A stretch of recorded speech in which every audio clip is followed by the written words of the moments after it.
toi, Seigneur. Amen. Pardon, excusez-moi. Est-ce que je peux vous poser une question, Jacques? Est-ce qu'on a des nouvelles de Shmuel? Est-ce qu'il va bien? J'ai eu Shmuel, il m'a envoyé un message. Je ne sais Et pas s'il juste m'a par rapport aux répondu. événements, si tout va bien dans sa famille et tout. Oui, Donc, lui, il il va y a le bien. Lui, il cessez-le-feu. va bien, Bon, oui. ok. Merci Seigneur. Alors, bon, voilà. Il m'a dit, pour mon bonheur et mon malheur, je suis revenu à temps plein et aux horaires des cours, je serai en plein travail, aussi bien ce soir que demain, parce que demain, on a un autre groupe. D'accord. Alors, néanmoins, si j'ai quelques minutes, je ferai un C. Ah oui, je ferai un C dire bonjour, mais je ne pense pas. Donc, il essaiera, on Ok. verra bien. Ok, bah, c'est très bien. Et juste par rapport aux événements, je me dis, voilà, quoi. C'est rassurant. Oui, Merci voilà. Seigneur. Merci, Seigneur.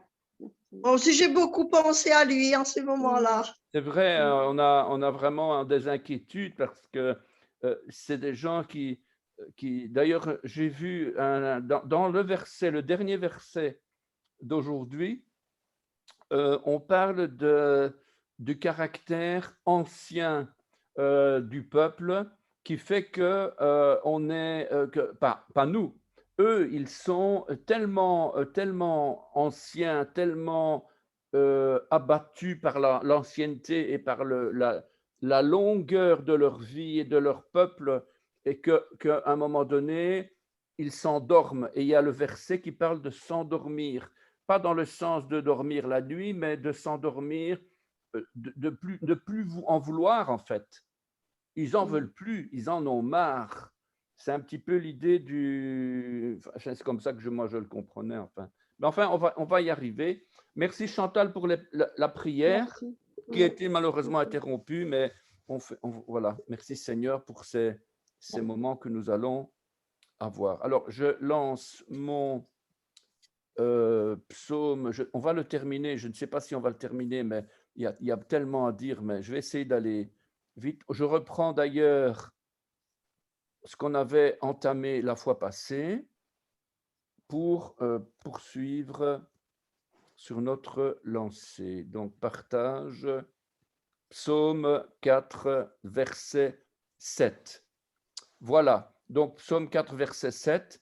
Plusieurs disent, qui nous fera voir le bien? Fais lever sur nous la lumière de ta face éternelle. Rabim omrim mi yar e nous, tov nessa alenu or panecha yod hevave Adonai. Alors, plusieurs disent qui nous fera voir le bien. C'est évidemment déjà, j'ai déjà interprété autrement puisque ce n'est pas ce que la Bible nous donne, c'est donné autrement. Mais moi, je transpose déjà ce que le texte dit, le texte original nous dit. Donc, fais lever sur nous la lumière de ta face. Alors, on a d'abord Rabim. Rabim, c'est plusieurs. Ça vient de Rabat, hein, Rabim, Rab. Donc, c'est un mot masculin pluriel, ici Rabim, puisqu'il y a le im final. Un mot masculin pluriel absolu. Et donc, c'est grand, considérable. Ils sont beaucoup, ils sont en abondance, il y a une multitude, ils sont en grand nombre. C'est ça l'idée. Ils sont un grand nombre. Voilà, c'est vraiment comme les poissons dans la mer, en fait. Et Rav, qui est la racine, c'est une contraction de Ravav, Rabab, le verbe qui veut dire donc se multiplier, abonder, être nombreux, être 10 milliers aussi, être ou devenir grand. Donc il y a des définitions de base, et puis il y a, comme toujours, dans toutes ces définitions, les mots dérivés. Beaucoup, ça vient donc du verbe grandir, multiplier, augmenter, ravav, que je viens de citer. Donc, multiplier, augmenter, croître, s'accroître, accumuler, s'écouler, voilà, donc, hein, et voilà, rabat. Ensuite, on a omrim, plusieurs disent. Omrim, donc, qui vient du verbe amar, qui veut dire parler, Omer, comme Dieu parle, lorsque Dieu crée au départ, dans le livre de la Genèse, il dit, et Dieu créa les cieux et la terre, et Dieu dit. Et à chaque fois qu'il est écrit et Dieu dit, en fait, il est en train de se glorifier, il est en train de commander, il est en train d'appeler, c'est-à-dire d'appeler les choses par leur nom, il crée quoi. C'est pas qu'il est en train de faire parler aux hommes avec le dabar. Donc ici, quand il parle avec le dabar, c'est il donne sa parole et on doit l'écouter et on doit l'accomplir. Donc il attend un résultat. Par contre, ici, lorsque Dieu dit quelque chose, eh bien, il commande et il ne demande pas l'avis des gens. C'est un petit peu l'idée aussi ici, plusieurs disent à mon sujet, plusieurs disent qui nous fera voir le bien. Donc, eh bien, c'est un peu dans ce sens-là. Donc, il commande, il décide les choses au lieu de demander à Dieu, non, il décide, voilà, c'est comme ça. Tu es comme ceci, tu es comme cela, voilà. Et il se glorifie en plus. C'est vraiment le mot, hein, ils se glorifient, ils agissent fièrement, puisque ce mot-là, théoriquement, devrait être attribué à Dieu, on va dire. Hein. Ensuite, qui nous fera voir le bien? Mi yar et nous, mi yar et nous. Mi, d'abord, mi c'est qui?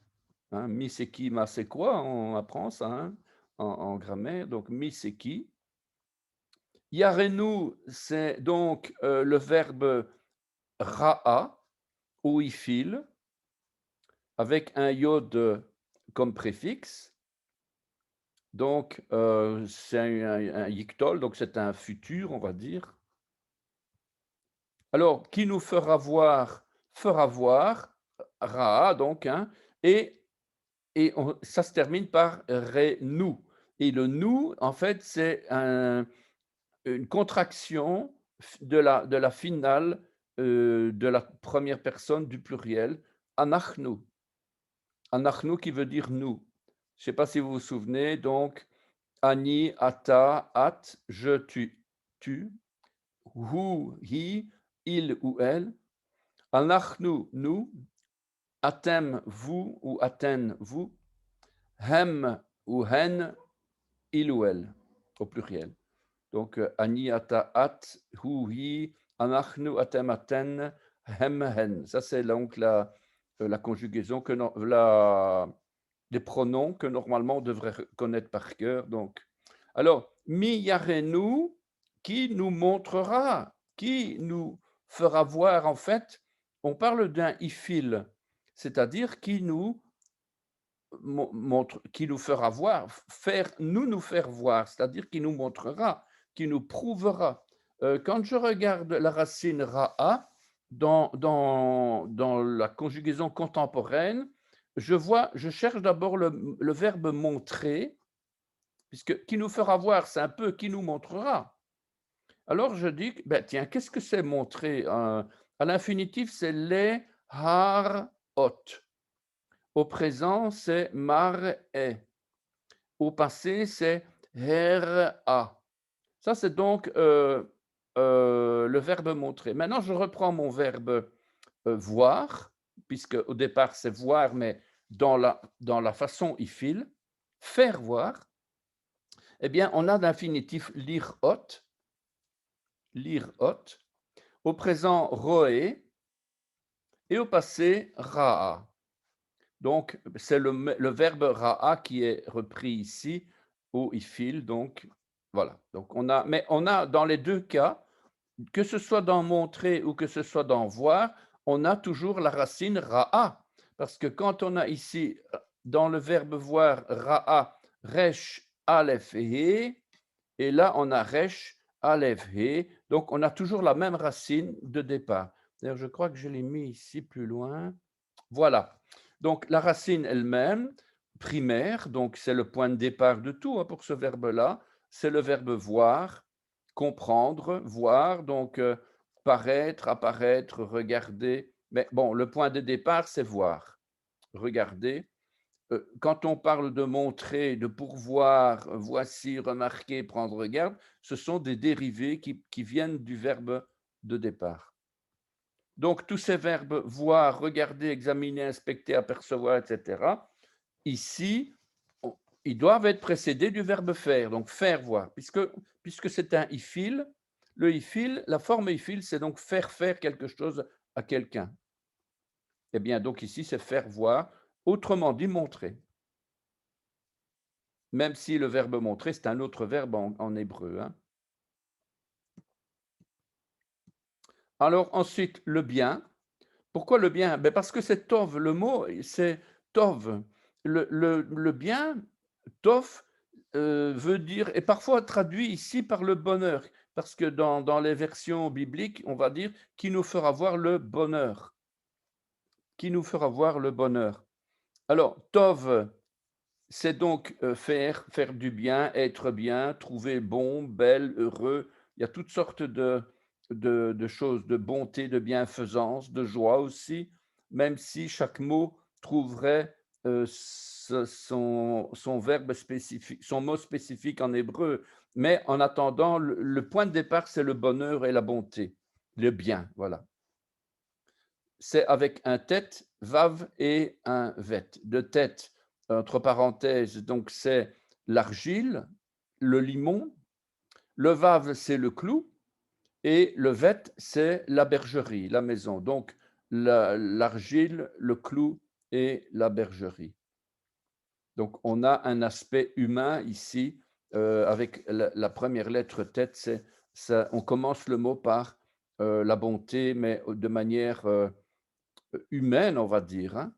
Faire le bien à son prochain, être heureux par au milieu de son prochain, donc approuver. Il n'y a pas forcément ici quelque chose de spirituel, de divin, puisqu'on est à faire le bien, tout simplement. Aimer son prochain, c'est faire le bien. C'est pas exclusivement spirituel, mais c'est pour ça qu'on a cette lettre tête qui est la représentation de l'humain, en fait, hein, le caractère, comment je vais dire, le caractère adamique, on va dire, de, euh, de l'homme et de l'action. Alors, Tov, donc c'est aussi un nom propre qui est traduit par bonté ou le pays du bien. Il y a deux passages ici. Juge 11, verset 3, et Jephthé s'enfuit loin de ses frères et il habita dans le pays de Tov. Voilà, c'est un pays, Eretz, Be-Eretz, donc Va-Yeshev, Be-Eretz, Tov. Ça, c'est dans Juge 11.3. Au verset 5, ils allèrent chercher Jephthé au pays de Tov, de nouveau, mais Eretz, Tov. On n'a pas le même préfixe. Il habita Bé dans le pays de Tov, et tandis qu'ici, il provient du pays de Tov. Ils allèrent chercher Jephthé au pays de Tov, donc en provenance du pays de Tov. Donc on voit tout de suite le même qui veut dire en provenance de, tandis que là-bas, c'est le bête dans, en direction de, mais plutôt dans le pays. Donc on voit bien l'implication des préfixes ici. Mais enfin, ce qui nous intéressait, c'est surtout le mot tov, quoi. Alors, donc, que retrouve-t-on là-dedans? Bien sûr, tout ce que j'ai vu, tout ce que j'ai dit avec bon, pur, bien, heureux, etc., favorable, agréable, le bonheur, l'excellence, etc. Alors, comme adjectif, on a être agréable, être bon, excellent, être meilleur, heureux, prospère. Et comme nom, on va appeler ça une bonne chose, un bienfait, un bien-être, une prospérité ou un bonheur. Voilà. Donc, donc soit un adjectif, soit un nom. Alors, fais lever sur nous la lumière de ta face, ô Éternel. Nessa, allez-nous. Nessa, allez-nous. Nessa, allez-nous. Donc, ça vient de Nassa, qui peut s'écrire de deux manières différentes, semble-t-il, d'après Strong, avec un sin, c'est-à-dire la lettre sin avec la lettre shin avec un point à gauche, ou alors le samer. Le samer qui est aussi sa, S. Alors, selon toute vraisemblance, les deux lettres n'étaient qu'une seule lettre à l'époque proto-sinaïtique ou même avant encore. Et donc, c'est à vérifier tout ça. Mais en attendant, Strong nous donne soit l'un, soit l'autre. Alors, j'ai quelques propos à dire sur Strong, puisque on a pas mal de soucis à se faire avec ce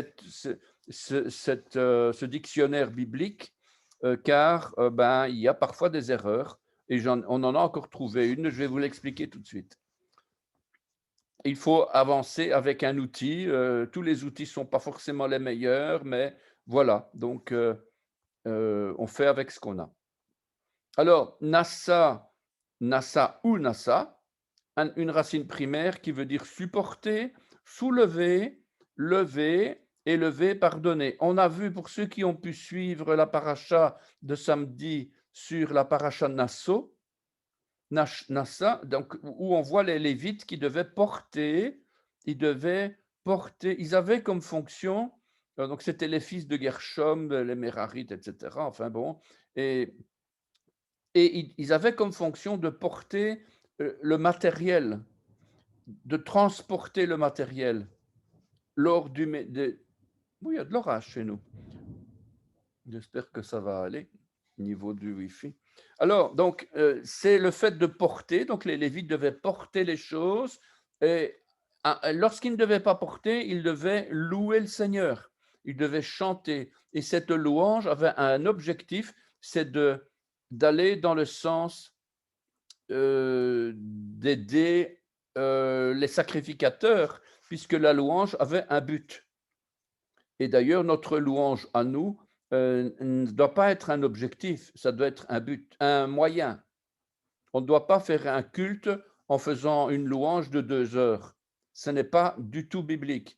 L'aspect biblique de la louange, c'est que la louange doit ouvrir les cœurs, doit disposer les cœurs. Donc, il y a vraiment un objectif. Et c'est pour ça que dans le fait de porter, de supporter, on retrouve le mot pardonner, élever les cœurs, accorder une grâce. Qu'est-ce qu'on retrouve encore? Pardonner, donc je l'ai dit, soutenir un frère, soutenir une assemblée. Eh bien, Nassa, c'est ça. Donc vraiment. Et alors, fais lever sur nous, supporte, accorde-nous une grâce, accorde-nous sur nous la lumière de ta face. C'est pour ça que faire lever de la lumière, si on regarde en français courant, on ne voit pas trop bien ce que ça veut dire. Fait lever la lumière, bon, faut vraiment essayer de comprendre le sens, le vrai sens, quoi. Soulève la lumière sur nous. Ça, c'est un petit peu, j'interprète en utilisant les mots qui nous sont proposés, mais soulève la lumière sur nous, c'est pardonne, accorde-nous la lumière comme une grâce, supporte la lumière, endure la lumière, et nous devons aussi supporter la lumière, et nous devons aussi endurer la lumière. Ça va un peu dans les deux sens. Alors, Nassa, il y a un hé à la fin. On appelle ça un hé paragogique, on en a déjà parlé, un hé de l'exhortation et du soupir. Nassa, ça veut dire élève sur nous, fais lever sur nous. C'est un verbe à la forme paal, donc au calme, à la deuxième personne de l'impératif, du masculin singulier, avec en finale un hé paragogique qui n'a pas de valeur si ce n'est une valeur sémantique. Attention à ne pas confondre avec le suffixe hé de la troisième personne du féminin singulier. Vous savez que la lettre hé, elle a au minimum 2 fonctions. C'est d'abord d'être la fin, le féminin de la troisième personne du féminin singulier d'un verbe, et c'est aussi un objectif de lieu. C'est-à-dire qu'on veut indiquer un lieu. Donc, la lettre He sert à ça. Alors, la définition de paragogique dans le dictionnaire, c'est l'addition à la finale d'un mot d'une lettre ou d'une syllabe qui n'est pas étymologique. Presque tous les verbes qui se présentent sous cette forme grammaticale particulière à l'hébreu ajoutent à la pensée l'idée d'exhortation, comme si le psalmiste prenait la résolution de crier, de se souvenir, de soupirer. Donc, le He, c'est comme un, je vais mentir, hein, mais je veux dire, c'est comme un dagesh, voilà. Un dagesh qui insiste vraiment sur le sens de la lettre, sur le sens du mot. C'est pas ça, hein, mais ça me fait penser à ça. Le He paragogique, c'est un petit peu comme une formule de renfort, de soutien, de ajouter pour exhorter, de crier, de soutenir. Voilà. Et en plus, on a normalement un point dedans. Alors, allez-nous. Allez-nous, simplement rappeler que le yod ne se prononce pas, c'est un yod muet, on ne dit pas aleinu, on dit allez-nous. Al, ça veut dire au-dessus de, sur, et nous, c'est un raccourci de anachnu, c'est-à-dire nous, sur nous. Donc al, c'est le même mot qui est utilisé pour dire au-dessus, sur, loin, comme préposition qu'on utilise justement sur la base de, à cause de la part de, concernant, à côté de nous, en plus de nous, ensemble avec nous, au-delà de nous, au-dessus de nous, plus de nous, part de nous, envers nous, etc. Alors ici, pour l'amour de, donc il y a six formes de prépositions. Pour l'amour de Jérusalem, par exemple. Au-dessus, en forme d'excédent. Au-dessus ou au-delà en forme d'une élévation ou d'une prééminence, ou alors davantage en plus de, ensemble, comme une addition, à la finie, une suspension, une extension, et aussi par ensuite, autour d'une extrémité. Ça, c'est comme préposition. Et puis en plus, comme conjonction, on a à cause de ceci, parce que, ou bien que. D'ailleurs, on dit aussi pour l'amour de Jérusalem, à cause de Jérusalem, on utilise parfois aussi al. Al, c'est aussi spirituellement supérieur en termes de hauteur, avec une supériorité en force et en position dominante. Spirituellement, ça veut dire qu'on est supérieur aux anges, on est supérieur aux esprits et aux démons. À cause de Yeshua, à cause de son sang, nous avons l'autorité. Et Al, c'est vraiment cette signification que Joseph en Égypte avait vraiment réalisé, c'est qu'il avait cette puissance pour délivrer les captifs, et d'ailleurs qu'il l'a utilisé pour délivrer ses frères. Il avait dit, sortez du milieu de la pièce, quand il s'adressait aux Égyptiens pour pouvoir se retrouver seul avec ses frères, eh bien, il disait, sortez du milieu de la pièce, mais en réalité, en hébreu, il était écrit, sortez de dessus ma tête.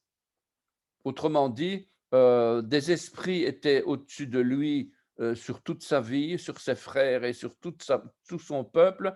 Et là, une fois qu'il avait la puissance de Yeshua, la puissance de Dieu, il prenait autorité, il dit sortez. C'est vraiment l'idée que Yeshua a repris par après. C'est en fait c'est Yeshua qui est notre Dieu, notre Messie, et lui, donc Joseph a montré de manière prophétique comme ça.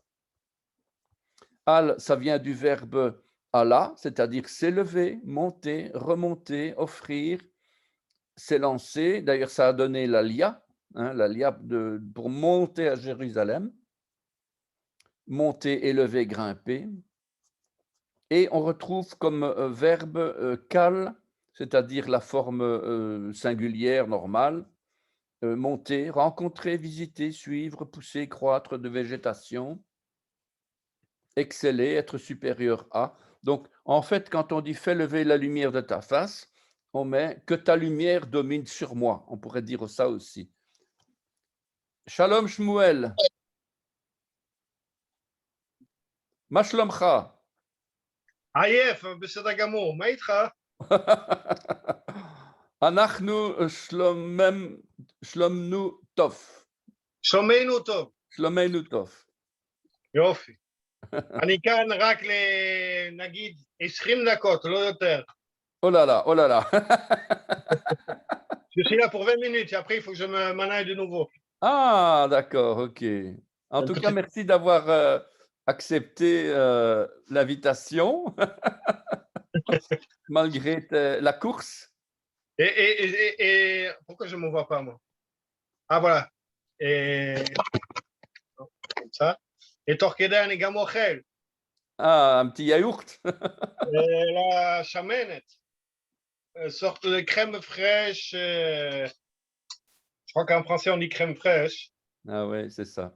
Chomen ravouille, ouais, c'est la crème fraîche et voilà.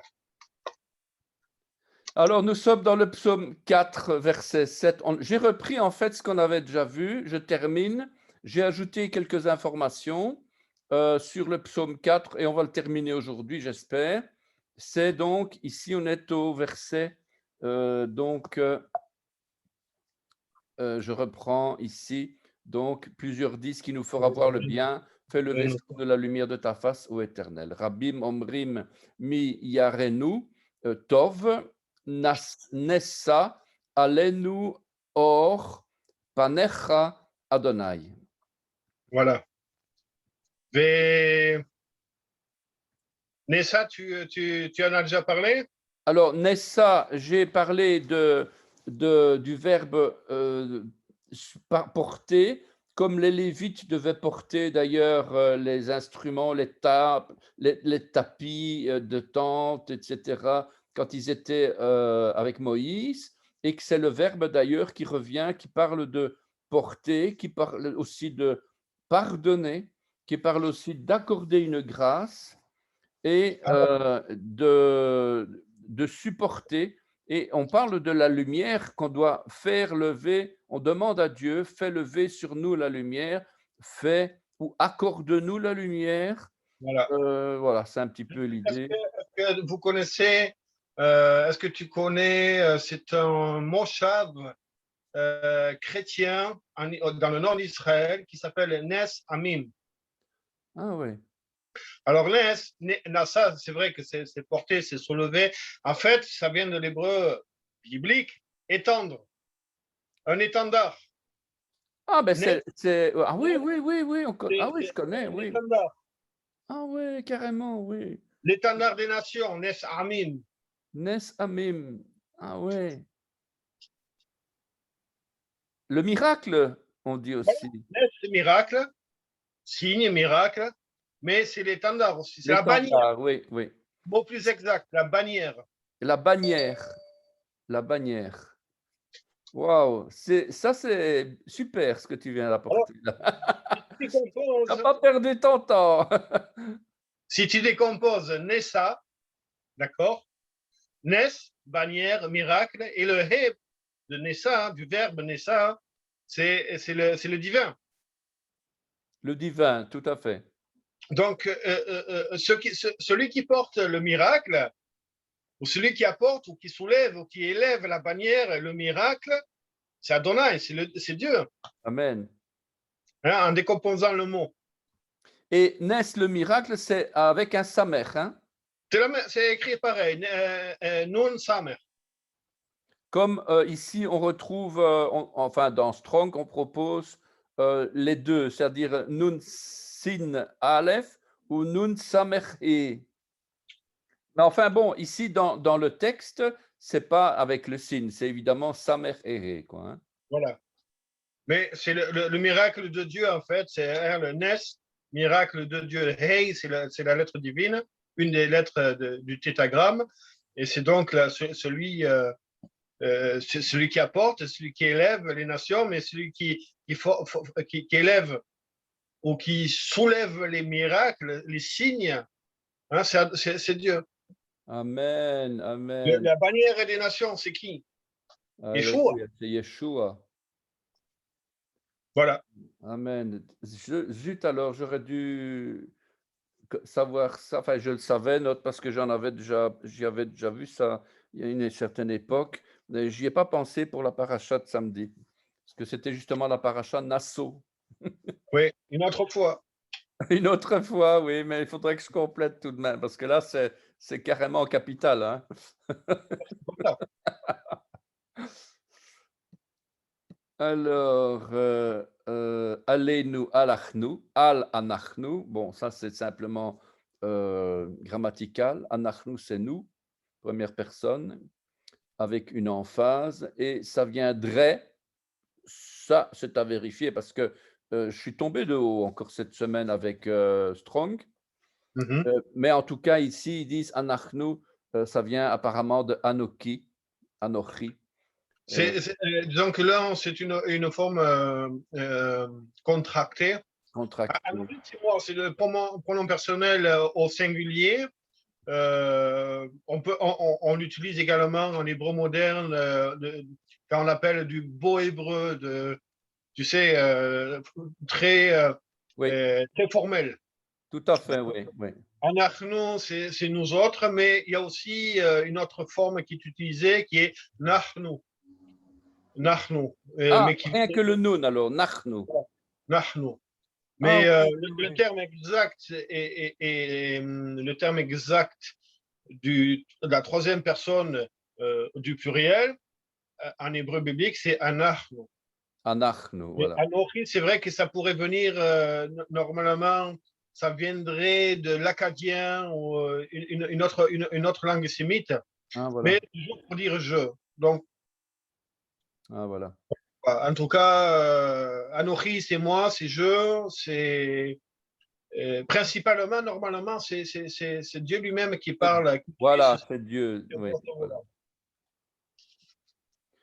La lumière de ta face, or panecha, donc or, la lumière, panecha de ta face. Donc c'est un état construit or. On va y parler tout de suite, on va y arriver parce que une petite.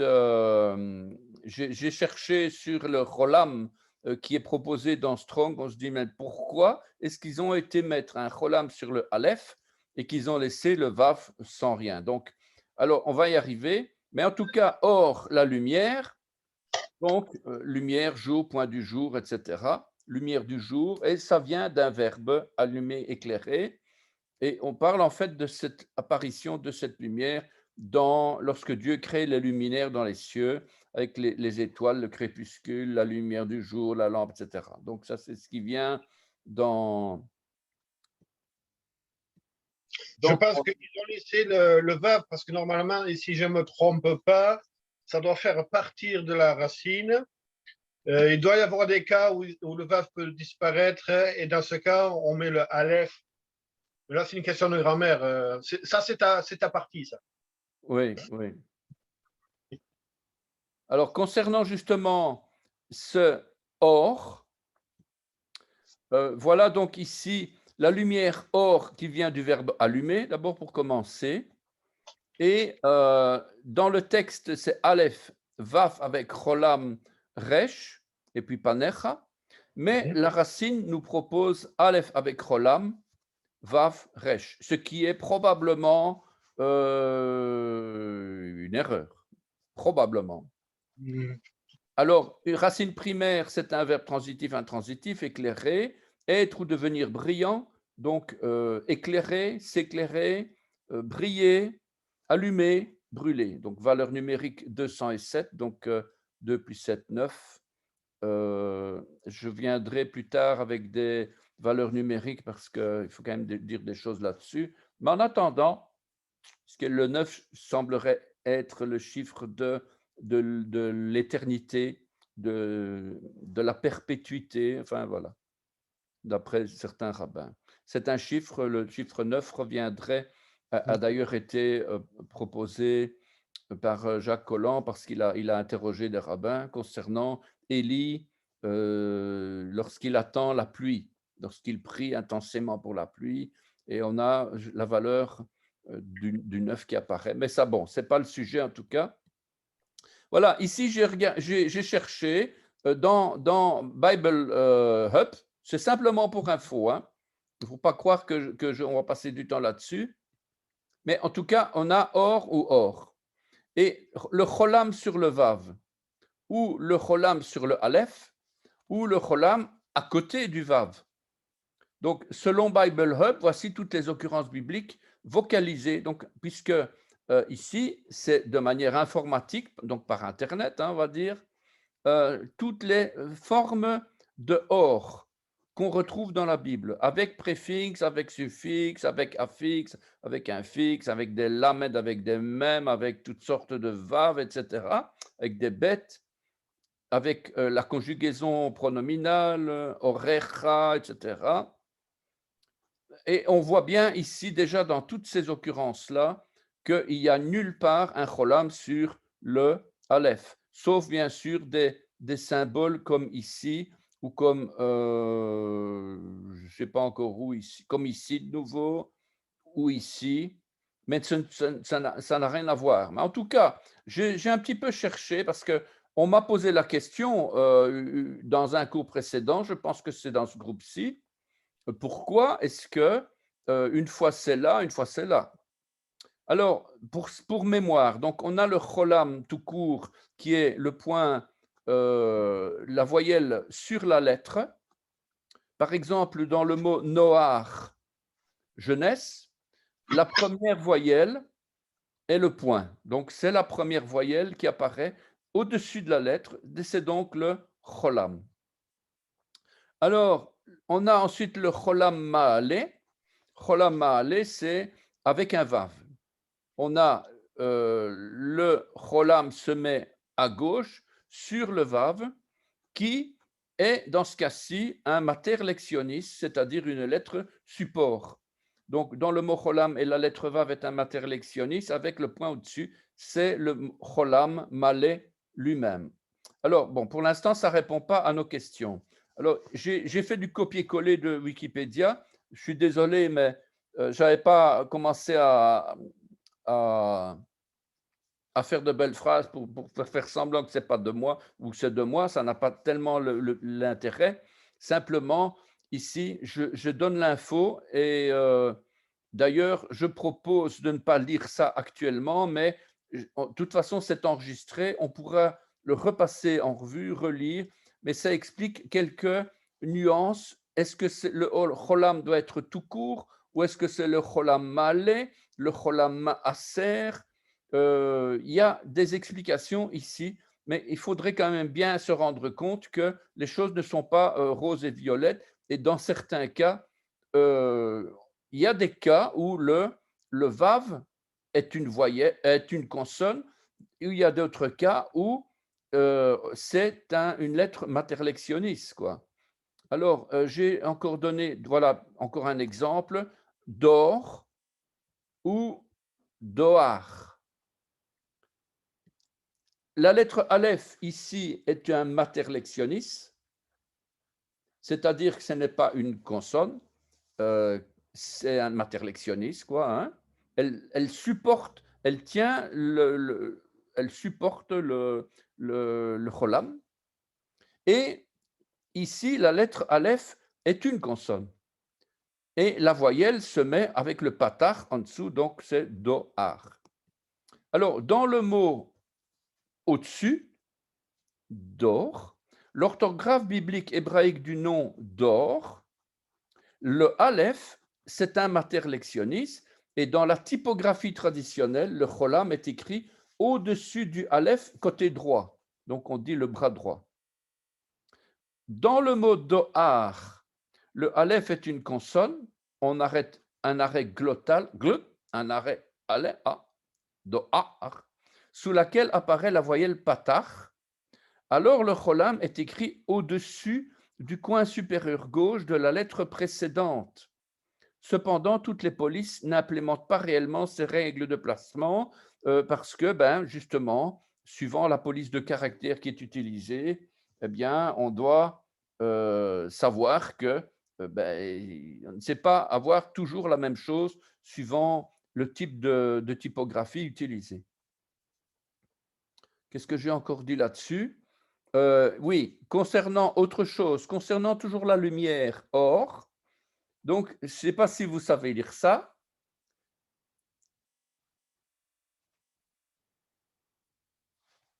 Si vous avez le micro ouvert. Non, ce n'est pas grave, je vais le faire. Yehi, Yehi-or. voilà, Yehi or, va Yehi or. Donc, Yehi or, et il y eut la lumière. Non, non, que la lumière soit, puisque le iode ici, c'est un futur du verbe haya. Donc, qu'il sera la lumière, va yehi or, et il y eut, et la lumière fut. Autrement dit, le même hi qui est ici passe d'un futur à un passé, simplement par l'ajout d'un vav. C'est donc l'histoire du vav conversif. Et en hébreu biblique, la lettre vav, 6e lettre de l'alphabet, possède une étrange propriété grammaticale. Elle inverse le temps. On avait déjà vu ça, simple rappel. C'est ce qu'on appelle un vav conversif ou un vav inversif. Quand cette lettre est placée devant un verbe au futur, elle le transforme en passé. Et quand elle est placée devant un verbe au passé, c'est le futur qui est exprimé.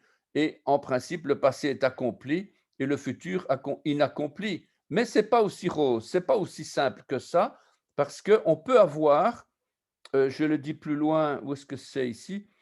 Je vais tout lire. On pourrait considérer tout ce qui est ponctuel comme accompli, qu'il s'agisse du passé ou du futur, et tout ce qui dure comme inaccompli. Je suis en train de prendre le train pour aller quelque part, c'est de l'inaccompli. Parce que je suis toujours dans le train, je n'ai pas encore fini d'arriver. Ou je suis en train de manger, voilà. Qu'il s'agisse du passé ou du futur. Dans cette logique, en hébreu ancien qui diffère de l'hébreu moderne, comme peut-être en arabe ou en araméen, on exprime moins le temps que le degré d'accomplissement. Voilà. Donc, ce n'est pas tellement de savoir est-ce que c'est un futur ou un passé, ce n'est pas ça qui doit nous intéresser, c'est de savoir est-ce que ça s'accomplit, est-ce que c'est accompli ou est-ce que c'est en cours d'accomplissement, quoi. Hein. À noter tout de même qu'aujourd'hui, cette théorie est de plus en plus laissée par les savants hébraïques qui étudient l'hébreu ancien, par exemple dans les textes de Qumran, qui expliquent différemment, qui expliquent qu'il y a deux verbes. Et il ne parle pas de temps du tout, mais deux verbes pour expliquer des actions qui se suivent, soit qui se suivent comme des wagons d'un train, ou alors qui se suivent dans l'action même, dans le passé ou dans le futur. C'est exact. Tu parlais, comment est-ce que tu appelais ça, la consécutivité ou un truc comme ça? Voilà, le consécutif. Ce sont des verbes de consécutivité et il ne parle plus du tout donc d'accompli, d'une accomplie ou alors de vav conversif, mais de deux temps qui expriment donc un déroulement de fait dans le passé ou dans le futur qui se succèdent. En fait, c'est ça. Oui. C'est ce qui se dit d'ailleurs qu'on a soit un vaiktol qui est un vav qui transforme le temps parce qu'il y a un changement, soit c'est un vav. Un vaiktol. Oui, c'est ça. Il y a deux façons et on parle toujours. Vaiktol et katal, quelque chose comme ça. Oui, c'est ça. Bon. Alors, ici, simplement rappel. Hein, Vayomer Elohim Yehihor Vayehihor. Haya, le verbe haya signifiait il était. Vehaya signifie et ce sera. Donc l'expression Yehihor, que la lumière soit, est marquée d'abord au futur. Juste après, on ajoute un vav et la lumière fut. La phrase est maintenant au passé. Simplement un rappel. Ensuite, panecha, donc la lumière de tes faces, puisqu'on dit la lumière de ta face, mais en réalité ici c'est de tes faces. Un nom commun masculin pluriel qui est construit. Donc, et c'est intéressant de voir que quand on parle de la face ou des faces, il y a le verbe de tourner, de retourner, de se tourner autour de la personne pour soit de s'éloigner, soit de s'approcher, soit de se retirer, soit de se faire face à la personne, soit de se mettre sur le côté. Donc, c'est un petit peu différent de notre aspect devant la face de Dieu, quoi, ou devant les faces de Dieu. Il y a vraiment cet aspect de tourner. Et lorsque Dieu apparaît à Moïse dans le buisson ardent, eh bien, c'est un panim al panim, donc c'est de nouveau cet aspect de mes faces devant tes faces. Et il y a aussi que on ne peut pas être devant la face de Dieu, puisque Dieu est derrière, c'est même pas Dieu, c'est Yeshua, le Fils de Dieu, qui est, enfin oui, c'est Dieu, forcément c'est Dieu, mais il montre son dos en fait. Donc, on parle vraiment ici de quelque chose qui n'est pas forcément compréhensible en français quand on s'adresse à devant tu oses me parler devant ma face, comme on dit comme ça en français, mais ça n'a rien à voir en fait. Voilà, alors le verset 8. Donc, tu mets dans mon cœur plus de joie qu'ils n'en ont quand abondent leur froment et leur mou. Natata simcha, donc la joie, natata simcha belibi, Si tu remarques, le bet ne se prononce pas bet, mais v. Natata simcha vilbi. Natata simcha velibi. D'accord? Oui. Natata simcha velibi. Ça prononce v, pas b. Velibi. Il y a plusieurs cas comme ça dans la Bible où ça se prononce v et non point b. Et normalement, Normalement, oui, mais l'hébreu, il y a des exceptions parfois. D'accord. Va pas poser la question pourquoi. Ah oui. Je ne pourrais pas te répondre. Mais il y a des cas qui sont comme ça. D'accord. Ah, il y a sûrement des raisons. Hein. Sûrement une raison. Il y a des raisons, oui, de toute façon, il n'y a pas d'erreur là-dedans. Il y a des raisons. Tout à fait. Mais ça, c'est un mot qui m'a été difficile à gérer. Alors, deganam, ve tirosham rabou. Alors, quelques commentaires. Alors, quelle relation y a-t-il entre la joie du cœur et l'abondance de froment et de mou? Question, est-ce que parce qu'il y a l'abondance de froment et de mou que la joie, elle vient? Cette joie de Dieu ne provient-elle pas plus que simplement des productions agricoles? Si Dieu met de la joie dans notre cœur, c'est parce que lui, il est dans la joie. C'est toutes des questions, des choses qu'on peut réfléchir. Dieu est... Oui. Tu as la réponse ou je peux la donner? Justement, je termine cette page-là et avant de rentrer, oui. Ou bien oui, tu peux expliquer, oui. En fait, de ganim, c'est l'orge et le blé ou l'orge.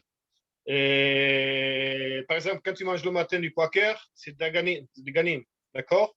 Ça n'a pas de relation avec le poisson. Lorsque tu manges, c'est les céréales, voilà, céréales. Et le tiroche, c'est le mou. Alors, le froment, ça a aussi quand même la spécificité de pouvoir. On fait de la bière avec ça. Oui, vois, oui. Et le mou, c'est ce qui sort, c'est le premier jet, si tu veux, qui pétille. Quand il y a de l'alcool, c'est pétillant. Ah, voilà. Et donc, si tu bois un petit peu trop, bien, tu es joyeux. C'est marqué, le vin rend le cœur joyeux. Ah, voilà. Donc, Mais non, il y a vraiment un lien entre la joie et le mou. oui, mais c'est relié quand même avec les récoltes, puisque quand il y a des récoltes, c'est-à-dire il y a à manger, il y a à boire, donc c'est quand même aussi On est heureux. Shavuot, la fête de Shavuot, n'est-ce pas? Ah, voilà. Et qu'il y a eu, c'est les premières récoltes de blé ou d'orge. Euh, voilà. Ça allie le cœur de la joie, c'est quand il y a l'abondance, c'est quand il y a à Amen. manger et à boire, mais c'est aussi en relation avec la boisson elle-même qui rend joyeux le cœur. Amen, amen. Super, super. La relation avec Shavuot est étonnante ici, hein. Ah oui, vraiment, Oui, avec les premiers fruits, les premières productions, etc. Vraiment étonnant ça. D'ailleurs, ça me fait penser que euh, sur les 5 dates du conte de l'Homère, donc il y a le conte de l'Homère, c'est-à-dire le nombre de jours qu'il y a qui sépare Pessah de Shavuot, et donc on compte et on doit compter 49 jours. voilà. Et il y a 5 calendriers différents. Et pour des raisons que on ne trouve pas de manière évidente, chacun trouve sa bonne raison, quoi. Mais il y en a une des raisons, c'est la cinquième en fait, qui dit que on ne peut pas compter de manière précise parce qu'on attend justement la production. On attend justement que sortent les premiers fruits de la terre. Et c'est à ce moment-là on peut être sûr, mais évidemment, bon, ça c'est une des réponses, hein, que ceux qui ne donnent pas de date considèrent cette réponse comme étant la plus valide, quoi, hein. Mm. Mais enfin bon, soit, c'est à ce niveau-là, et c'est justement en relation avec l'abondance de froment et de mou qu'on a on attend en fait les 49 jours pour arriver les fruits qui vont sortir de terre, quoi. Alors donc ici, on se pose la question, Dieu est dans la joie, tous les anges sont dans la joie quand un seul pécheur se repent. Pourquoi compare-t-on le froment et le mou d'Agan au poisson? Comme toi, tu as déjà donné une réponse. On va y arriver.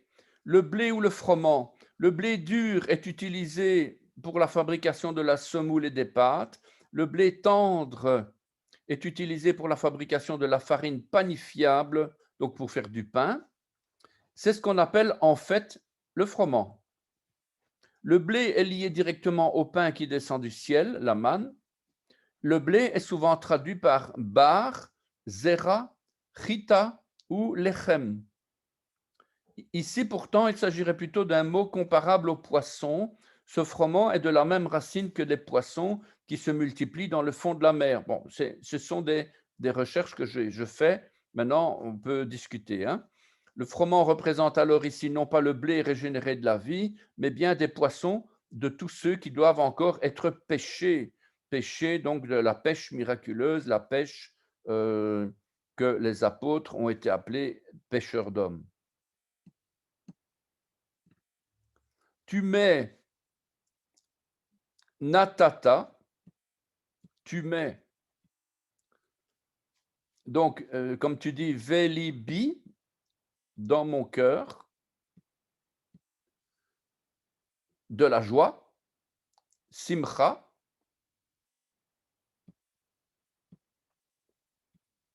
en provenance d'un temps, me'et, ou on peut dire de temps en temps.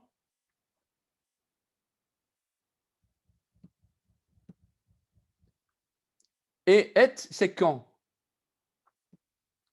Donc, et puis en plus, on a après des ganan, leur froment, et leur mou, ve-ti-ro-sham. Abonde, rabou, abonde, au moment de l'abondance du froment et du mou. Donc, tu mets de la joie dans mon cœur de temps en temps, ou quand, comme disent les traductions, qu'ils n'en ont quand, plus de joie qu'ils n'en ont quand abonde. Donc, c'est un petit peu délicat la façon de donner la meilleure des traductions. Mais en tout cas, tu mets de la joie dans mon cœur, soit de temps en temps, ou soit plus de joie qu'ils n'en ont. Donc, au moment de l'abondance du froment et du mou, plus de. Et j'essaie de te parler, mais mon micro était fermé. Ah, zut alors. Faut pas que tu écoutes les enfants crier et ma femme crier. Mais at, ça veut dire aussi de l'argent, de petit argent, la money monnaie. Ah, oui, Ça veut dire aussi une pièce. oui. D'accord? Alors, ça peut vouloir dire, tu as mis de la joie dans mon cœur, mi'at dakanim v'tiroshim rabu. De la valeur, si tu veux, plus que la valeur ou plus que l'argent que les daganam, c'est-à-dire que Que leur plus valeur de en joie dans mon froment. cœur que leur prix des céréales et du mou, en Ah, abondance. ah, oui, oui, oui, oui. Ah, Bah, oui. plus de joie dans mon cœur que le prix des céréales et du mou qui serait en abondance, tu vois. C'est-à-dire Donc, que si le mou et les céréales seraient très chers, eh bien la valeur de ça, ça ne vaudrait même pas la joie que tu as mis toi dans mon cœur, si je tourne voilà, la page voilà. différemment. Ah, et c'est quoi, c'est Me'at?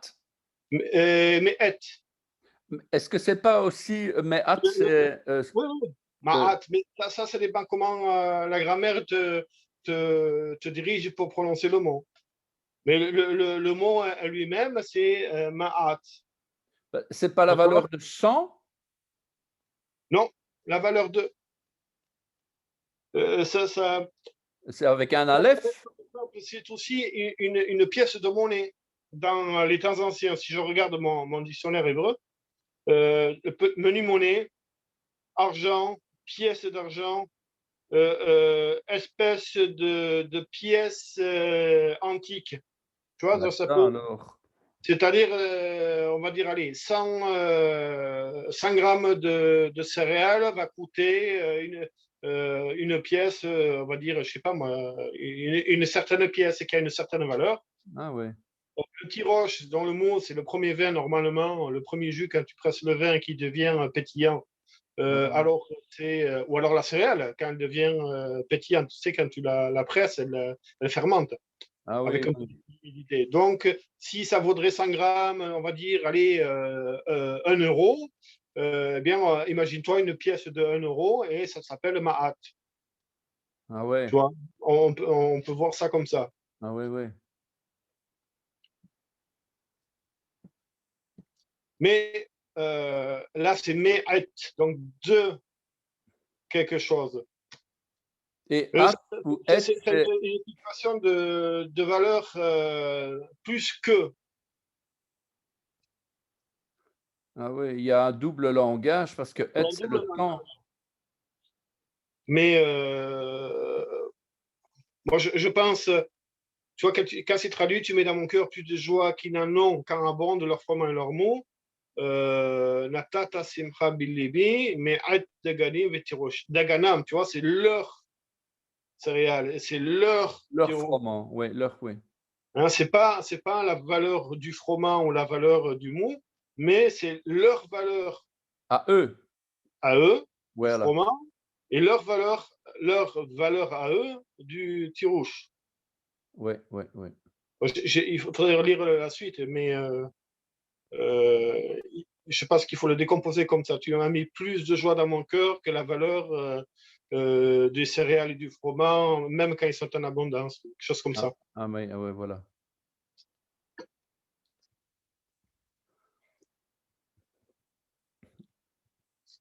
Tu mets dans mon cœur Natata. Donc, on a le verbe Nathan, donc Yatan, Nathan. Donc, le verbe tout simplement de donner, la tête, noten, donner, placer, mettre, établir. Donc, un verbe conjugué ici, donc donner, accorder. Tu accordes, permets, tu dédies, tu vends, donc dans le sens du sacrifice aussi.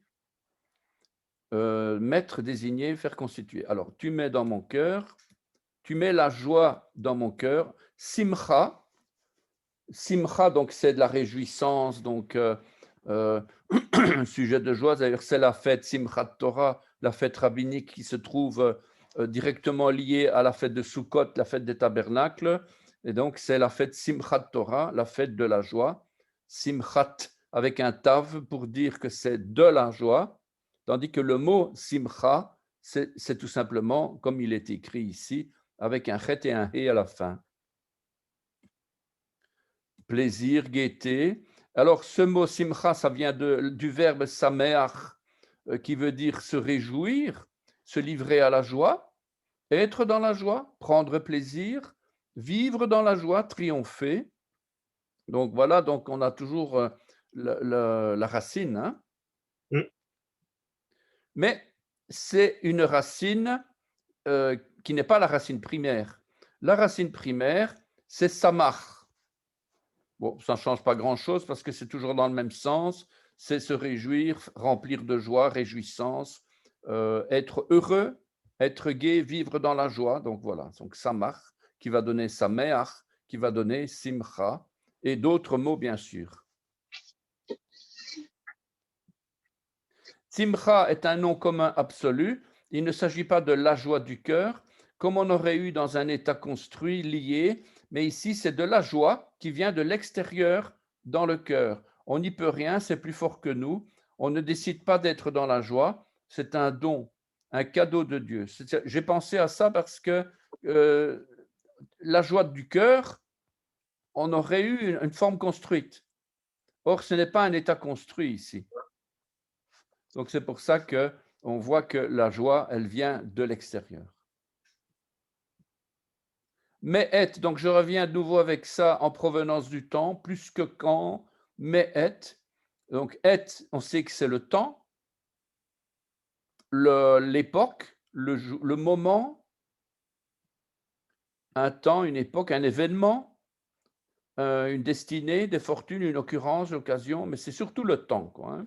Toutes ces dérivées comme… la saison. Comment? La saison, l'époque. Voilà, une époque, une saison, voilà. Le regard vers la croix. Moi, je vois ça. Aïn Tav, le regard vers la croix. Le regard vers la signature de Dieu. Ce et vient, selon Strong, évidemment, et c'est là qu'on a un gros souci à se faire, puisque Strong annonce que et vient de ad, Aïn Dalet. Alors, on vérifie et Bible Hub dit encore autre chose, puisque et viendrait de Anna, donc rien à voir, quoi. Mais Anna, c'est saison aussi. Ona, pardon. Ona, mais ça s'écrit différemment. Je regarde.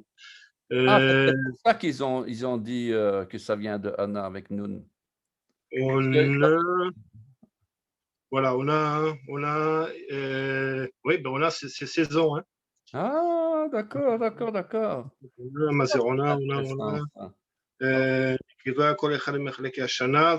chaque, ouais, c'est saison, c'est la saison. Anna, ça veut dire saison.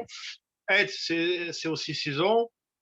Maintenant, il se peut, parce qu'il y en a qui explique qui explique que il y a eu un changement de prononciation avec le temps.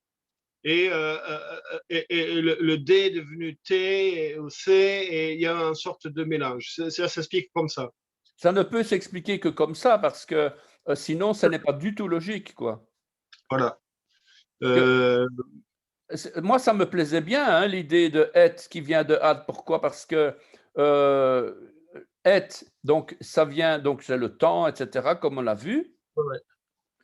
Et si je regarde que ça vient de 5703, c'est-à-dire ad, perpétuité, l'éternité de l'existence, Ça, c'est un mot qui n'est pas encore la racine primaire, mais qui vient d'un verbe ada, qui veut dire se parer, s'orner. Donc ça, moi, ça me plaisait, cette idée-là, parce que justement, le temps, il vient de la parure de Dieu, quoi, hein. Et se parer, être orné, c'est vraiment la parure que Dieu s'orne, mais sur sa tête, on peut dire ainsi comme ça, eh bien, c'est l'éternité. Et Ada, d'ailleurs, ça va être un mot qui va nous amener au témoignage. Le Voilà. peuple Eda, quand on Eda. regarde Ada, je crois que je l'ai mis plus loin, voilà ici. Eda, c'est l'assemblée. L'assemblée, au niveau de l'assemblée qui est celle de la parole, l'assemblée de la parole, puisqu'on a Am Israël, Ka'al Israël et Adat Israël. C'est l'évolution quelque part de Am Israël vers Ka'al, vers Eda, c'est-à-dire qu'un peuple qui est une assemblée, un rassemblement, pas Ka'al dans le sens qu'on est, parce que les témoins de Jéhovah ou les Mormons, c'est aussi des Ka'al. Par contre, Edat, c'est lié directement au témoignage. C'est-à-dire qu'on ne peut pas être un groupe né de nouveau et rempli du Saint-Esprit qui témoigne sans avoir au préalable assimilé la parole de Dieu, quoi. Donc, on est vraiment Eda, et ça me plaisait bien justement que ce soit lié à Ad, à Et, l'éternité, hein, l'éternité. Voilà, donc quelque part, Et je alors, posais la question. Oui, Eda, donc, je regarde sur mon dictionnaire, bien sûr, toujours par Internet, pour pas dire de bêtises. Mais donc, c'est le public, la population, en second, un groupe ethnique juif qui comporte des traits spécifiques de provenance et culturelle. Bon, après, après, ça passe aux animaux, c'est un groupe spécifique d'animaux. Après, là, on en vient ensuite à ce qui touche au témoignage. Hein, une personne qui a eu une expérience spécifique de près et qui le rapporte, en fait. Voilà. Voilà. Et après, bien sûr, bon, après, c'est des états construits, donc voilà. ah, voilà. Voilà. Donc après, il y a le mot edot, donc le pluriel de Eda, qui sont donc des groupements aussi. Oui, oui, oui, oui, oui. Et bien sûr, Ada, temps sans fin, éternité, éternelle. Oui. Donc, quelque part, on ne peut pas, non. Donc, d'après toi, ce n'est pas forcément une erreur de lier et à ad. Non, j'avais déjà vu ça, je ne sais plus où, j'avais déjà vu ça. C'est une question de prononciation qui change avec le temps, si tu veux. Un peu, si tu veux, comme ciboulette et chiboulette Oui, dans la Bible, où certaines parties ne savaient pas prononcer et ciboulette, ils disaient chiboulette ou le contraire. Et on dit que au début c'était un seul mot et après la prononciation a divergé suivant les peuplades. Et là, ce serait la même chose. Ça serait le même principe, si tu veux. ah oui. Pour la lettre, hein, entre le tav et le dalet. Oui, oui, En oui. sachant tout de même que le tav se prononçait feu. Hein, le tav, la lettre Comme tav, le se S. prononçait à l'époque. Feu, comme, Ah oui, comme l'anglais, alors, le th anglais. voilà. Voilà. Ah oui, c'est pour ça Bon, d'ailleurs qu'ils disent Shabbos. voilà, exactement. Ils ne disent pas Shabbat, ils disent Shabbos. Avec les Ashkénazes, en fait. Je ne sais Ouais. pas si les séfarades le disent, mais Oui, les séfarades, c'est plus pour faire bien. Pour faire bien. Mais Alors, ouais, leur froment, c'est étonnant ce que tu m'as dit, que ce n'est pas forcément le poisson, parce que Dagan, le blé, froment, la céréale, ils disent que ça vient de Daga, mhm, le verbe qui veut dire multiplier. ouais, Mais quand on ouais. parle de multiplication, automatiquement, on va arriver à Dag, Mais oui, le poisson. tout ça, c'est lié. C'est lié. Le dag, le poisson, est symbole de fertilité Voilà, c'est dans les peuplades ça. sémitiques. Donc, Voilà. le froment, le blé, c'est pareil. C'est la Ah ben fertilité, c'est voilà, ok. l'abondance. Maintenant j'y suis, voilà, ok. Voilà, C'est justement, tout c'est là. simple. Et il y a un autre mot qui vient, il y a un autre mot qui vient de la même racine, qui veut dire deaga, qui veut dire souci. Un souci. Quand je suis préoccupé, j'ai des soucis. Ani doeg, pardon. Ani doeg. Je suis soucieux. Doeg, Mais c'est c'est la d'ailleurs même racine, c'est la même chose, ça provient de la même racine. c'est un Mais personnage parce d'ailleurs. que Doeg l'édomite ou je sais voilà, pas, un truc comme ça. le Seigneur il est dit du nombre de soucis, donc d'abondance de soucis, tu ne peux pas te faire grandir. Tu ne peux pas augmenter ta taille d'un centimètre. Voilà. Alors, il y a cette image d'abondance, de fertilité, comme le Dag et Dagon. Oui, d'accord, oui. Voilà.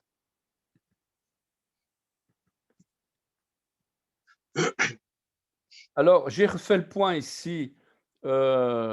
Daga, la racine primaire multipliée, va donner Dagan, le blé, le froment, les céréales, justement comme tu expliques, par la quantité, etc., que ça se multiplie. Donc, le Dalet et le Gimel sont probablement les deux lettres là qui signifient ça. En fait, je sais pas. Voilà.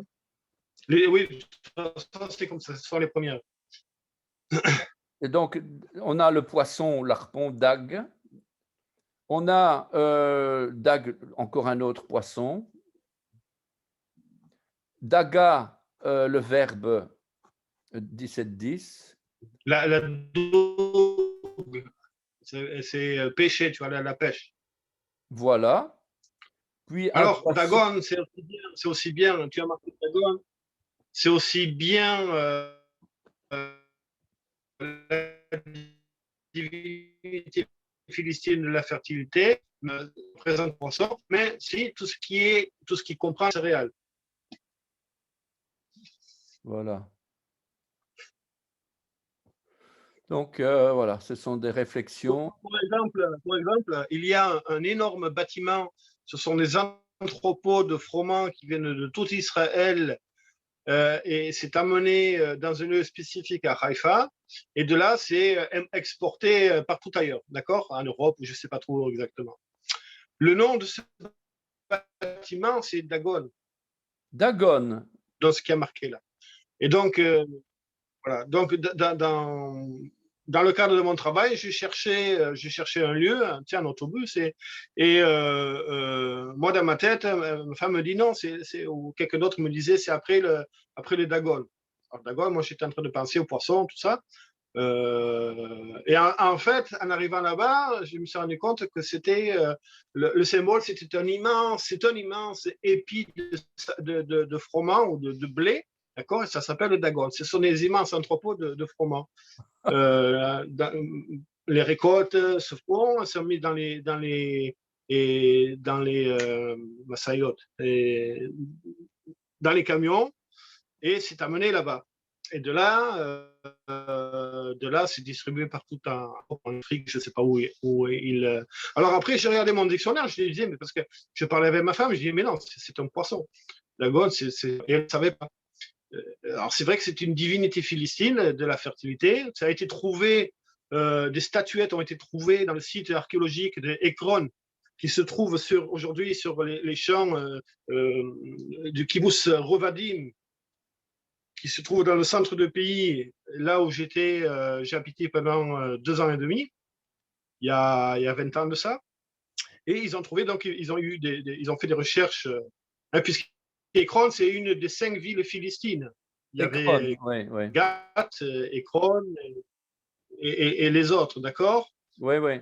Et en faisant des fouilles, ils ont trouvé, bien entendu, une représentation des divinités, et donc Dagon, pardon.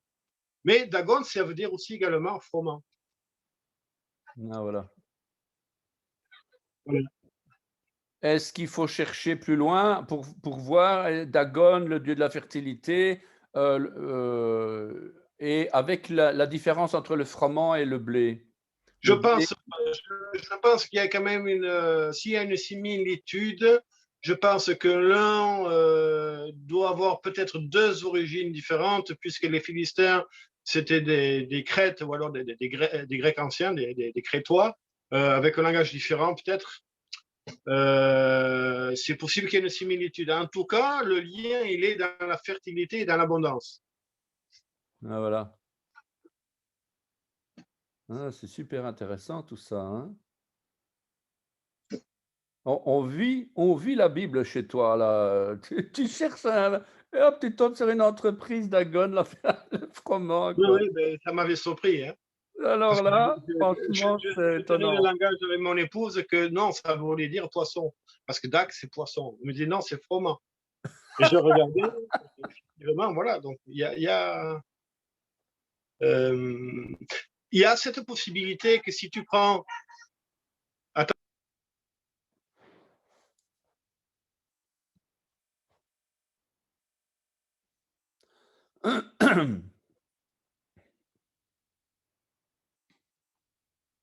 Donc, je reviens à nos moutons, ou plutôt à nos poissons.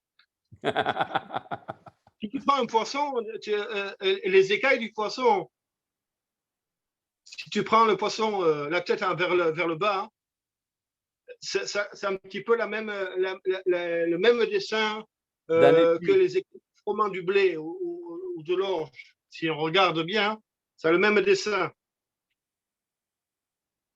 C'est Et incroyable, ça. voyons, comment on appelle ça, le dessin de l'épi de blé Oui, oui, le ou dessin du de l'épi de froment. Et puis, blé, bien sûr. voilà. C'est comme un poisson, comme ça. Voilà. Mais je ne sais pas si tu veux le voir comme ça, mais si tu vois sur Internet, eh bien, ça fait la même chose. Hein. Ça tombe. Voilà, où c'est que je suis. Je ne sais pas si tu vois. Bien sûr, quand je le vois, bien sûr, bien sûr. Voilà. Eh bien, c'est aussi la représentation finalement des écailles d'un poisson. Hein. Oui, oui, oui, oui, oui. Ah oui, les écailles d'un poisson. Oui, oui, tout à fait. Tout à fait. Maintenant, je ne sais pas, un poisson, une truite ou un poisson à écailles. Poisson, poisson, poisson à écailles.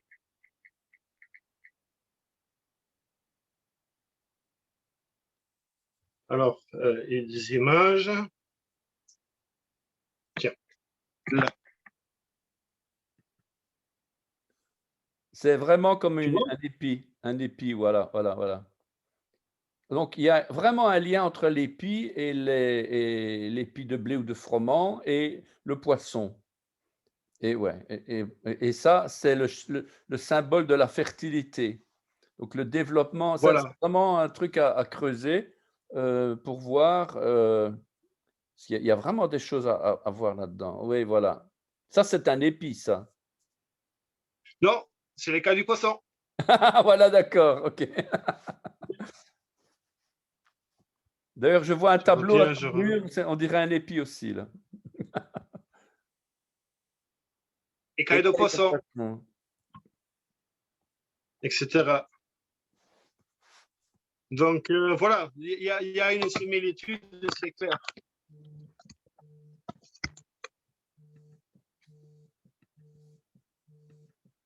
Et épi de blé, épi d'orge.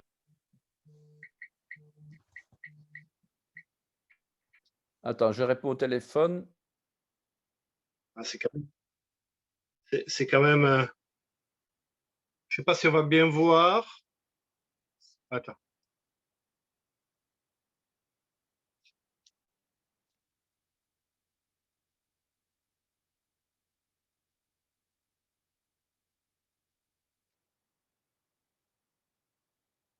Je ne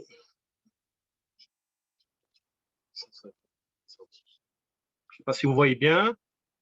Chantal et Fanja. Oui, on voit bien.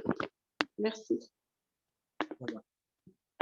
Donc, il y a cette similitude entre le poisson et les écailles qui sont en nombre sur un poisson, qui veut dire aussi fertilité et abondance, et liberté aussi d'ailleurs. Et le froment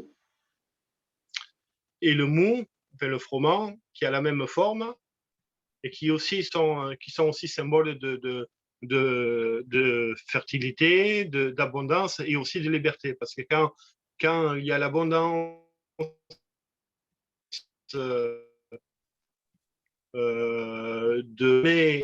qui permettent la préparation du pain, des galettes, etc., de boissons enivrantes aussi, eh bien, en fait, ça procure une économie stable et ça procure donc la liberté.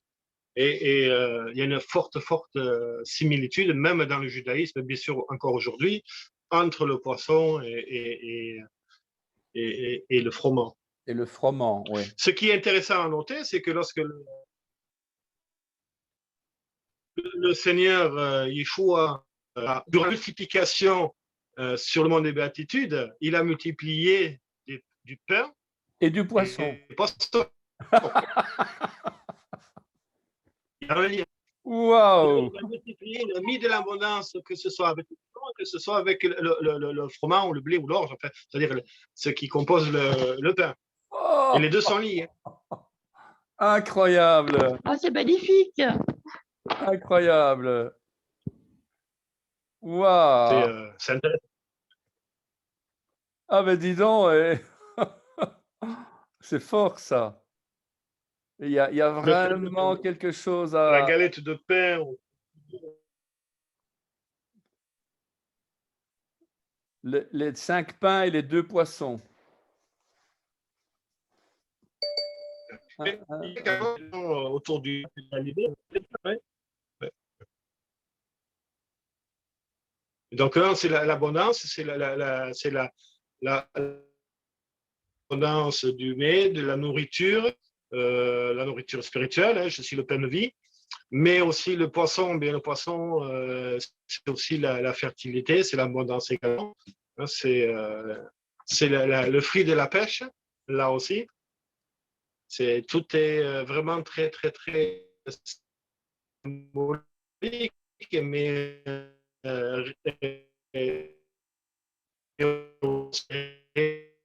Ah là, on n'entend pas bien là, on a un problème de réseau depuis là. l'Ancien Testament, le Nouveau Testament,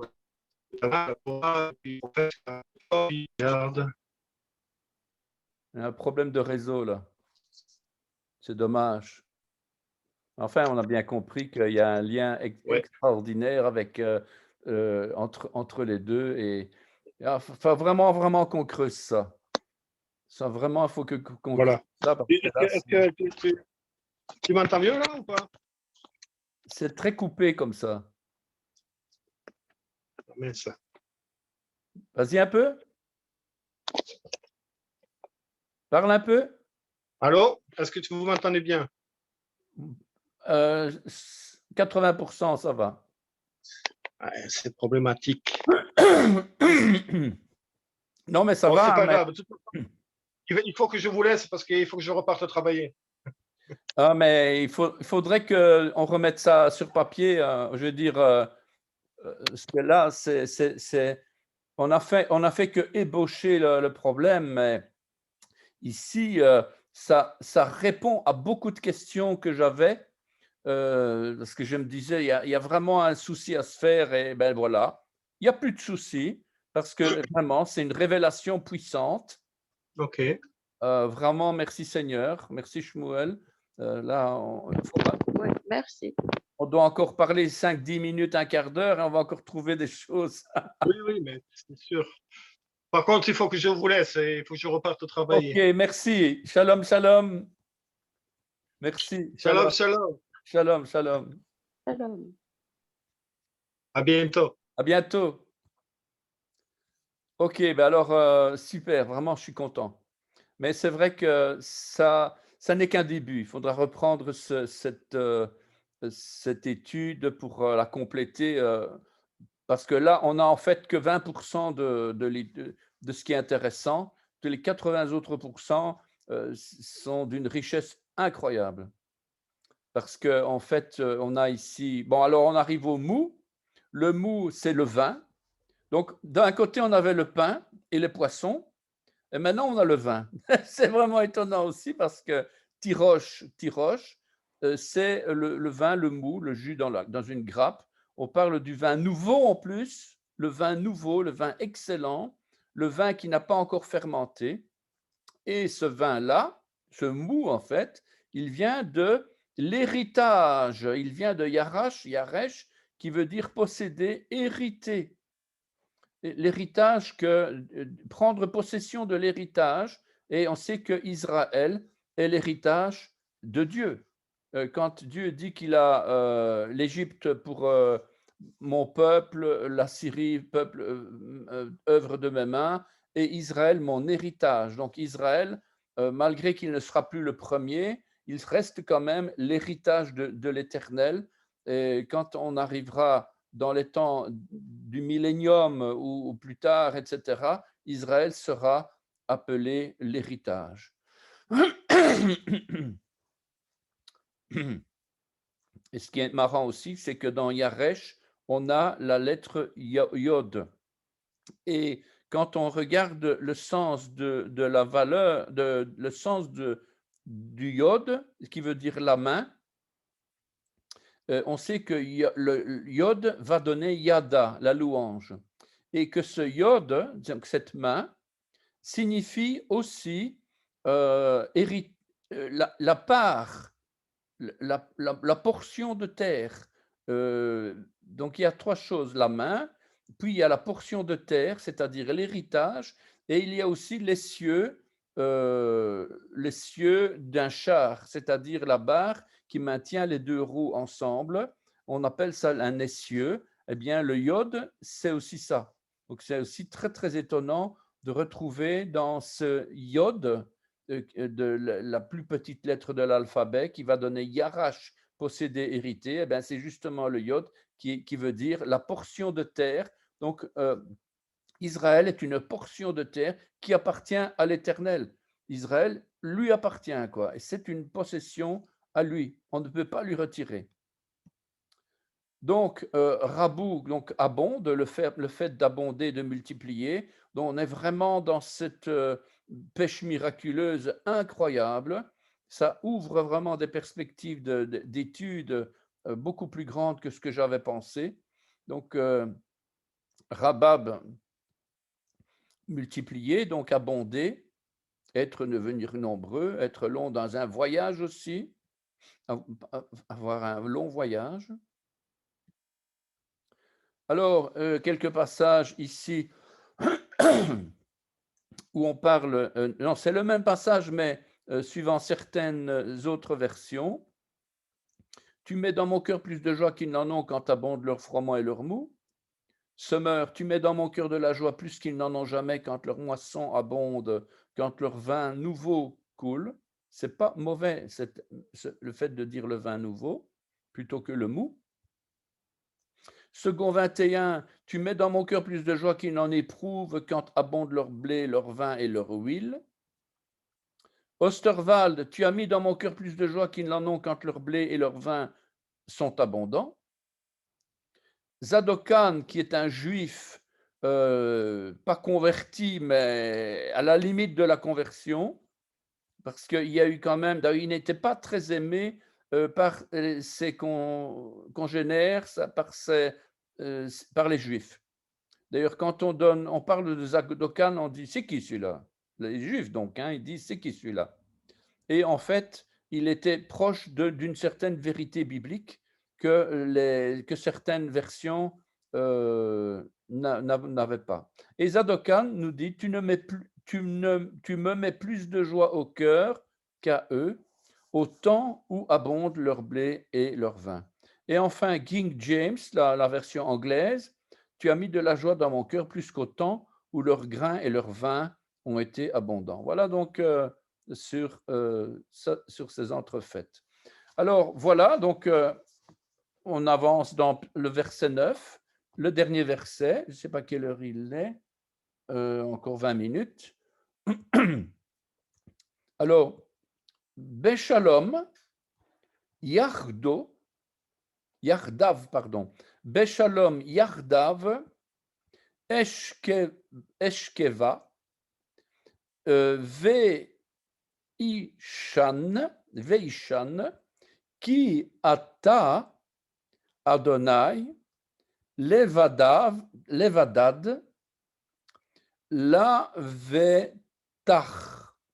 Lavetach, Toshiveni. Je me couche et je m'endors en paix, car toi seul, ô Éternel, tu me donnes la sécurité dans ta demeure. Alors, on analyse quelques mots. Béchalom, donc dans ma paix, dans la paix, ou en paix. Béchalom, en paix. Shalom. Une petite seconde, parce que je suis fortement...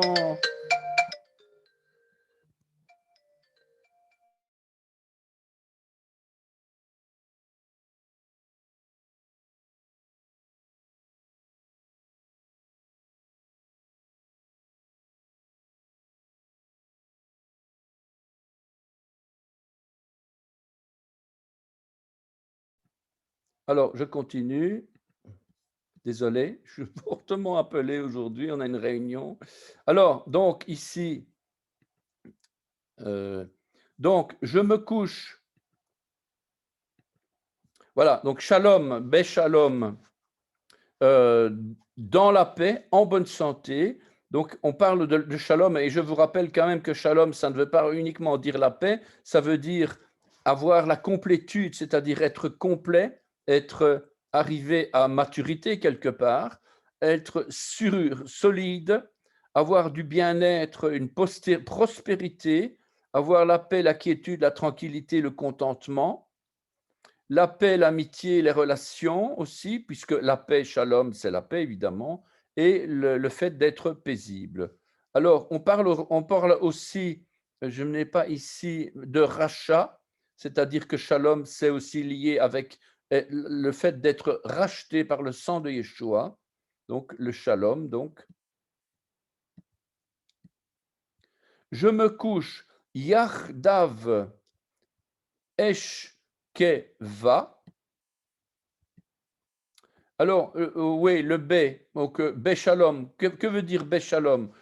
Simplement que le B, c'est une préposition, un préfixe bête, la lettre bête, qui a 5 significations. C'est qu'on peut dire en accompagnant ma paix, j'ai mis mon paix, non, c'est ma paix, en accompagnant ma paix, tu es ma paix et tu m'accompagnes.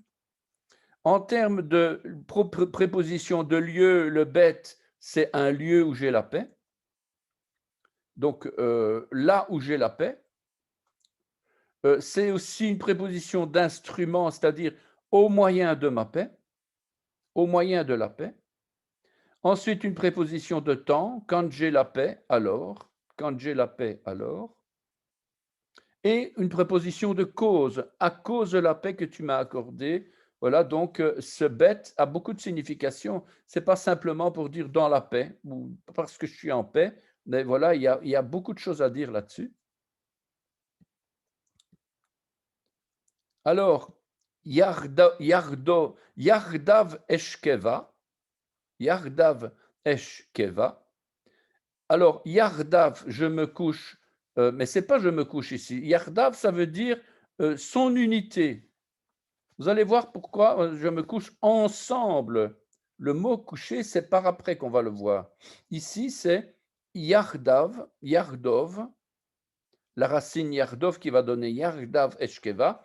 C'est donc unité. Et Yardav, vous allez voir que ça vient de Yachad. Yachad qui est l'unité, être ensemble, être liés l'un à l'autre, s'assembler, se rencontrer, s'unir, se concerter, se liguer.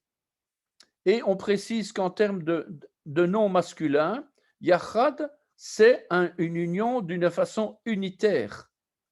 pas de manière communautaire, mais unitaire, chacun pour soi en fait. Yachad, ça veut dire on est unis, mais chacun pour soi.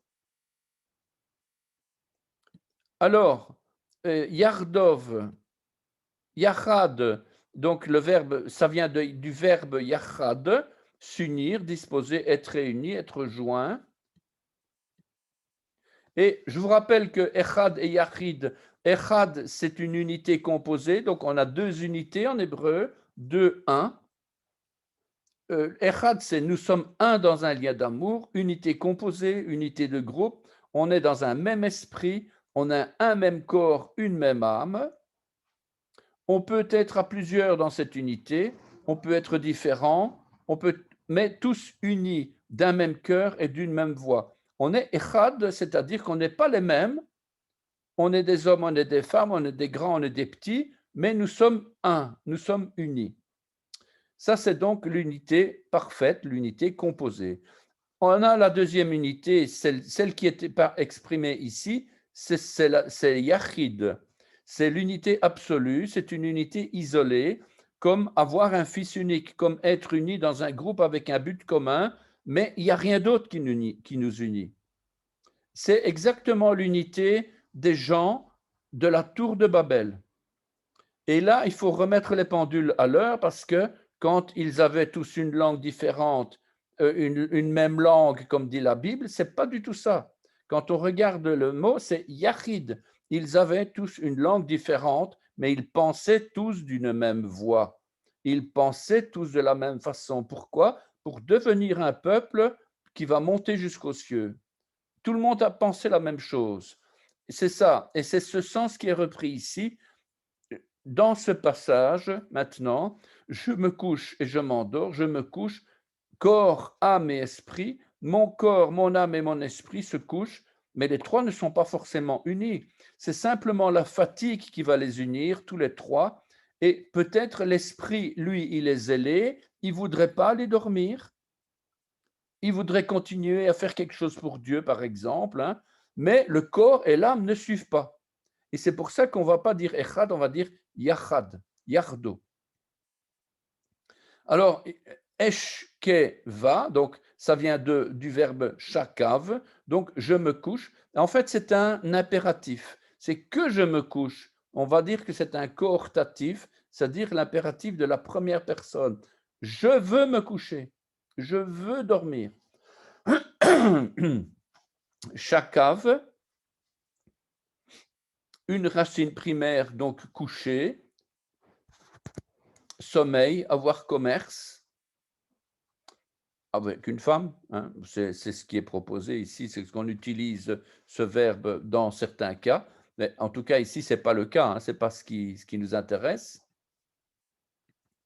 Donc, on a shakav, donc coucher, sommeil, avoir commerce, se mettre sur sa couche, dormir, ne se donner aucun repos, verser les outres des cieux, violer. Donc il y a plusieurs significations qui sont un petit peu problématiques. Mais en tout cas, on a être couché, 5 sens, être couché, se coucher, loger, se coucher dans des relations sexuelles, se coucher dans la mort, et se reposer, se relâcher. Donc, on a 5 sens. Donc, on va retrouver dans les 212 occurrences ici l'une de ces 5 significations. Donc, ce verbe sert à plusieurs cas. À nous, évidemment, à chaque fois, de découvrir dans quel cas on se trouve, quoi. Et puis, il dit « et je m'endors ». Et on voit ici le mot « ve'ishan ». Je ne sais pas si vous connaissez ce chant. Il ne sommeille point, ne dort jamais, celui qui garde Israël. Et on va avoir aussi ce même Vaïshan, Shomer Israël. Et Dieu ne s'endort ni ne sommeille. Et je m'endors ici, image du peuple ancien qui est là depuis longtemps. Pourquoi?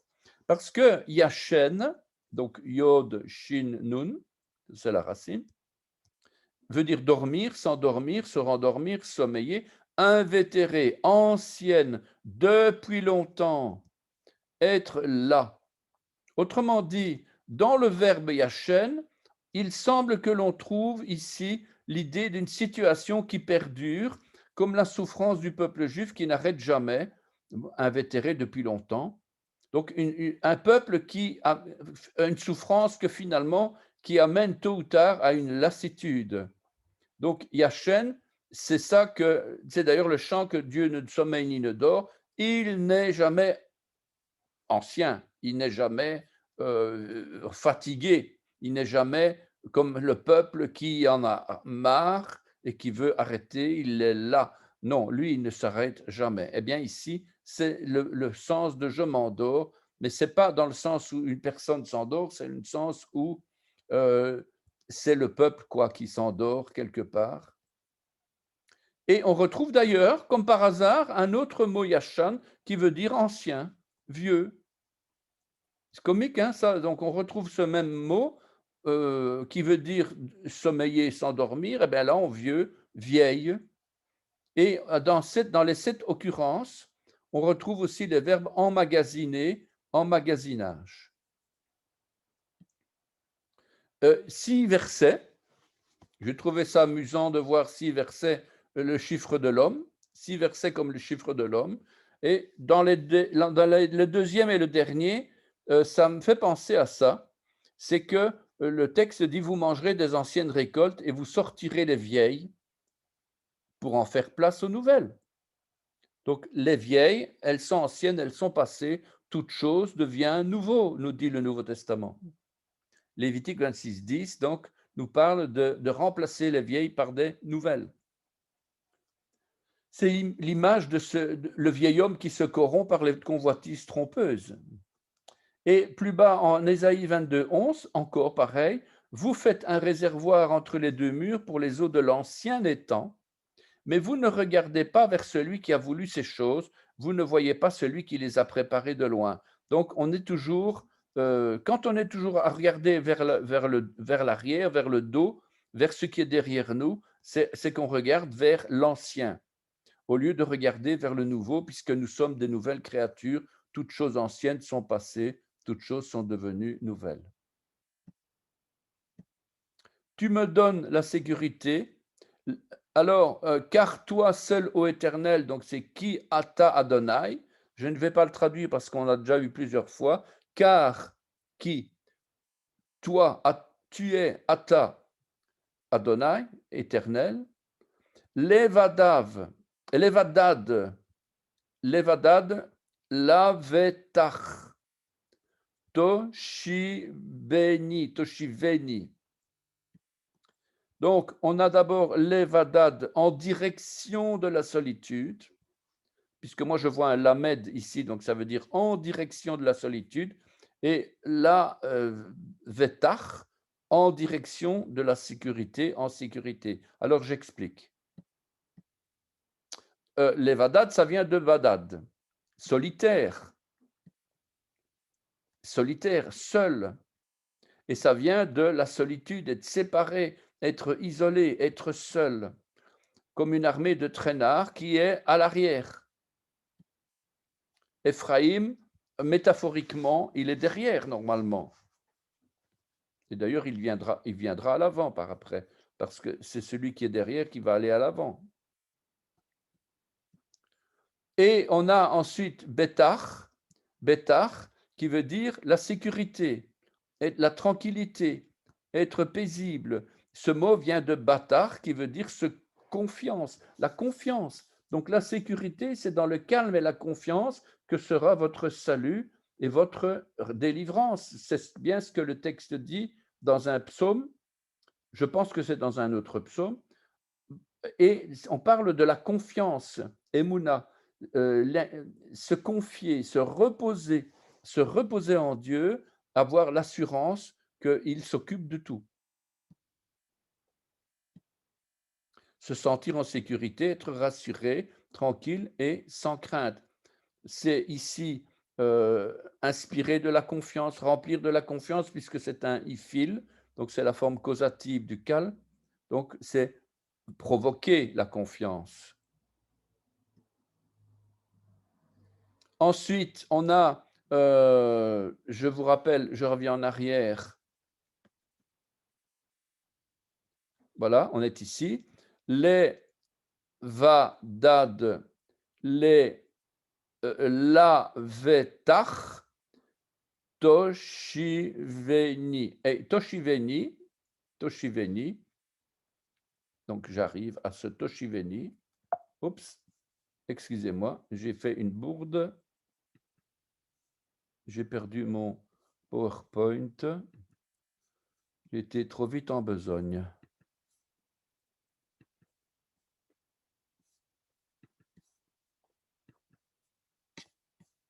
Voilà, donc je reviens en arrière. On a bientôt fini.